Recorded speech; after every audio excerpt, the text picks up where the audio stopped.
નમસ્કાર વિદ્યાર્થી મિત્રો, આજે આપણે આ વિડીયોમાં ધોરણ 5ની સ્વ અધ્યયન પોથી ભાગ નંબર 2 છે એમાં પર્યાવરણ વિષય અંતર્ગત પાઠ નંબર 5 બીજ અને બીજ આ પાઠનું સ્વ અધ્યયન પોથીનું સંપૂર્ણ સોલ્યુશન કરવાનું છે। વિદ્યાર્થી મિત્રો, જો તમે અમારી ચેનલ ઉપર નવા હોય તો ચેનલને સબસ્ક્રાઈબ કરી લેજો, જેથી કરીને નવા વિડીયો ઝડપથી તમને મળી શકે। प्रश्न नंबर 1 में आपेलू है, नीचे आपेला चित्र जोईने तेनी नीचे आपेली परिस्थितिओनुं वर्णन करो। अहीं आपने 3 बीकर, अंदर स्केल अने बीज अलग अलग परिस्थिति आपेली है। तो अलग में 3 में जे बीजनुं स्थान है अलग अलग जगह आपेलू है, तो ए परिस्थितिनुं अवलोकन करवानुं छे अने नीचेनी जग्यामां लखवानुं छे। तो जवाब आवशे कि परिस्थिति 1 प्रमाणे बीजने हवा अने गरमी मळे छे, परंतु पाणी मळतुं नथी, तेथी तेनुं बीज अंकुरित थशे नहीं। परिस्थिति 2 में आपेलू छे कि बीजने हवा, पाणी अने गरमी बधुं ज मळी रहे छे, तेथी ते बीज झड़पथी अंकुरित थशे। अने तीजी परिस्थिति में आपेलू छे कि बीजने पाणी मळी रहे छे, परंतु गरमी अने हवा मळती नथी, तेथी तेनो विकास रूंधाय छे अने ते बीज अंकुरित थशे नहीं। तो आ रीते बीज अंकुरित थाय छे के नहीं तेनो जवाब लखवानो छे। प्रश्न नंबर 2 में आपेलू छे, एकम में आपेली कविताना आधारे नीचेना प्रश्नोना जवाब बॉक्स में लखवानुं छे। पहलो प्रश्न, भारत में मरचा नीचेनामांथी कया देशमांथी आवेला छे? तो जवाब आवशे 2, दक्षिण अमेरिका। नंबर 2, भींडा भारत में क्या देशमांथी आवेला छे? तो जवाब आवशे आफ्रिका। तो नंबर 4। नंबर 3, यूरोपमांथी कई वस्तुओ भारत में आवेली छे? तो जवाब आवशे कोबीज। नंबर 3। चौथो विकल्प है, नीचेनामांथी भारतना आसाम राज्य में शुं छे? तो जवाब आवशे चा, 1 नंबर। सोयाबीननुं मूळ वतन कयुं छे? तो जवाब आवशे चीन, 2 नंबर। तो आ रीतना विकल्पो लखवाना छे।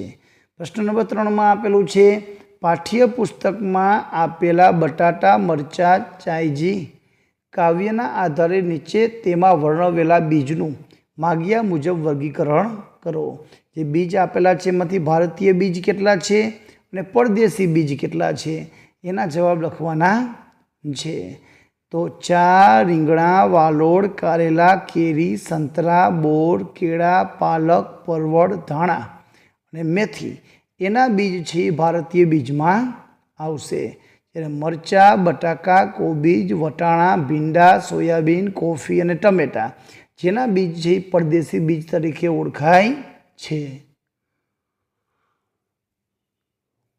આગળના પ્રશ્ન નંબર 4 में आपेलू है, नीचे दर्शावेल प्रवृत्ति करो ने तेना अवलोकनों कोष्टक में नोंधवाना छे। अहीं एक आपने प्रवृत्ति आपी छे, ए प्रवृत्ति में आपने कीधुं छे कि तमने मळी रहे तेवा घऊं, मग, बाजरी, मकाई, कपास, धाणा, चणा, वाल, राई, जीरु, एरंडा ने कि अन्य जे मळे तेना एक एक सारा बीज एकठा करो।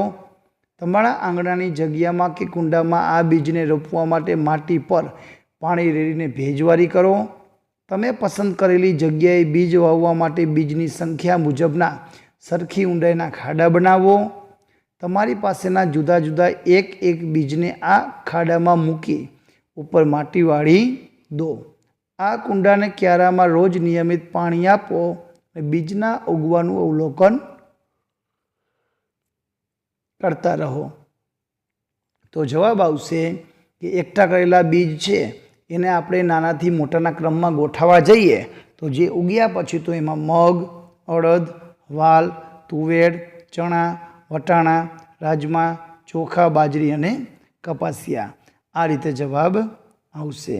तो उपरनी प्रवृत्तिना अवलोकन करीने जवाब लखवाना छे कि बधा बीज वाव्यानी तारीख। तो तमारे विद्यार्थी मित्रों जे दिवसे तारीखे बी वावो ते लखवानुं छे। सौ प्रथम फणगो फूट्यो होय ते बीजनुं नाम, तो एमां जवाब आवशे मग के बाजरी। तीजું છે 5 દિવસ પછી ફણગો ફૂટ્યો હોય તે બીજના નામ, તો કપાસિયા, વટાણા અને તુવેર. જે ઉગ્યા જ ન હોય તેવા બીજ, ચોખા અને રાજમા.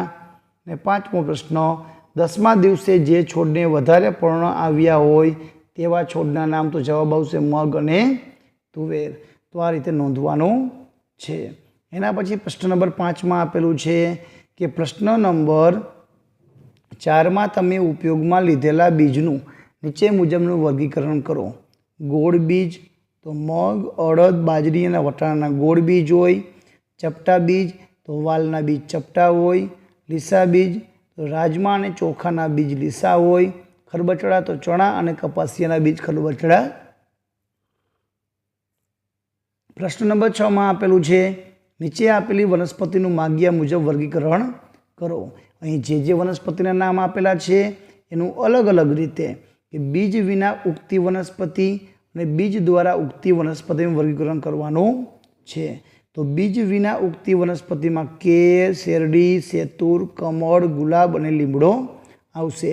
જ્યારે બીજ દ્વારા ઉગતી વનસ્પતિમાં જામફળ, ટિંડોળા, રીંગણા, લીમડો, દૂધી અને સિંગોડા આવશે. આગળ જોઈએ પ્રશ્ન નંબર 7માં આપેલું છે નીચે આપેલા શબ્દોમાંથી બીજને ઉગવા માટે જરૂરી પરિબળ કયા કયા છે એ નોંધ કરવાની છે. તો બીજને ઉગવા માટે હવાની જરૂર પડે, જમીનની જરૂર પડે, ગરમી, પાણી અને વરસાદની જરૂર પડે છે. તો જે પરિબળની જરૂર હોય એની ઉપર તમારે રાઉન્ડ કરી લેવાનું છે.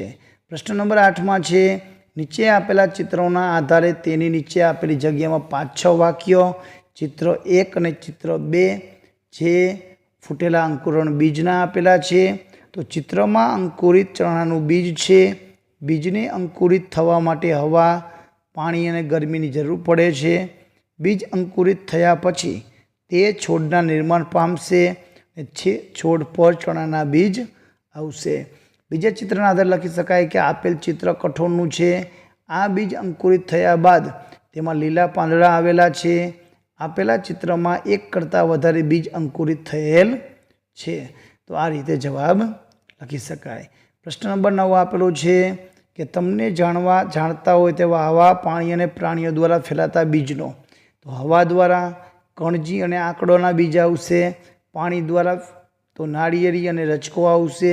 અને પ્રાણીઓ દ્વારા તો વડ અને જામફળ જવાબમાં આવશે.